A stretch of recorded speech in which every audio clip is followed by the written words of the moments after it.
ఎందుకు? ఏదన్నా నీళ్ళ లేని బావిలో దూకచ్చు. రాష్ట్ర పరువుని సర్వనాశనం చేశారు. రాష్ట్ర ప్రజలతో ఓట్లు వేయించుకున్నామని చెప్పి తీయగా అబద్ధాలు చెప్పి వాళ్ళకి వెల్ఫేర్ చేయకుండా వాళ్ళని మోసం చేసేసారు. తీరా ఏం చేశారే అంటే సంపద సృష్టిస్తామంటూ అప్పులు సృష్టిస్తున్నారు. ఈరోజు మంగళవారం, నాకు తెలిసి ఈరోజు మళ్ళీ 6,000 కోట్లు అప్పు చేస్తున్నారు. సో ఈ రోజుతో కలిపి 3 లక్షల కోట్ల పైగా అప్పులు చేసావు. ఏమిచ్చావు? జనాలకు చెప్పిన వెల్ఫేర్ ఏమైనా చేస్తున్నావా?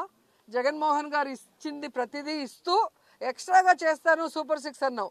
జగన్ గారు ఇచ్చింది మొత్తం తీసేసావు. నువ్వు ఇచ్చిన సూపర్ 6లో ఏం చేసావు? మరి ఈ డబ్బులంతా ఎక్కడికి పోతున్నాయి? ఇన్ని లక్షల కోట్లు అప్పు చేస్తున్నావు. ప్రజలకి వెన్నుపోటు పడటం ఈయనకి వెన్నతో పెట్టిన విద్య. మాకైతే ఇంకా బాధాకరం. రాయలసీమ లిఫ్ట్ ఇరిగేషన్ని మొన్న చూసాం మనం. రేవంత్ రెడ్డి గారు అసెంబ్లీలో మాట్లాడేది చూస్తే చంద్రబాబు కంటే ఎవరైనా రాయలసీమ ద్రోహి ఉన్నారా? నువ్వు పుట్టింది రాయలసీమలో, పెరిగింది రాయలసీమలో. ఈరోజు నువ్వు సీఎంగా ఉన్నావు అంటే ఆ రాయలసీమ ప్రజల ఆశీస్సులతో. అలాంటి రాయలసీమకి వెన్నుపోటు పొడవాలన్న ఆలోచన నీకు ఎలా వచ్చిందని నాకు అర్థం కావట్లేదు. ఆ రోజేమో రాష్ట్ర విభజనకి సంతకం చేసావు, ఆంధ్రప్రదేశ్ని సర్వనాశనం చేసావు. ఈరోజు రాయలసీమ లిఫ్ట్ ఇరిగేషన్ పని చేయకుండా ఆపేసి రాయలసీమకు అన్యాయం చేస్తున్నావు.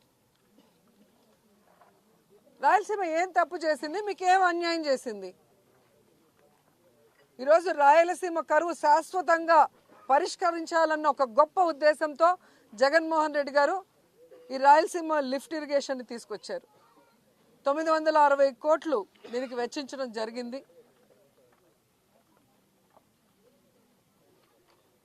మన శ్రీశైలంలో వాటర్ని మన రాయలసీమకే కాదు, ముఖ్యంగా నెల్లూరు జిల్లాకు కూడా సాగునీరు, తాగునీరు ఇస్తారు ఆ ప్రాజెక్టు పూర్తయితే.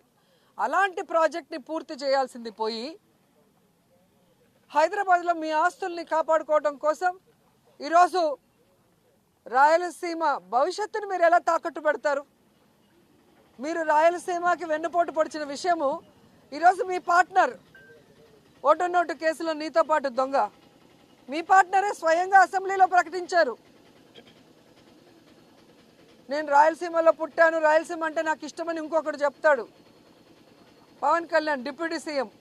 మరి ఎక్కడికి వెళ్ళావు పవన్ కళ్యాణ్? ఈరోజు రాయలసీమకు అన్యాయం జరుగుతుంటే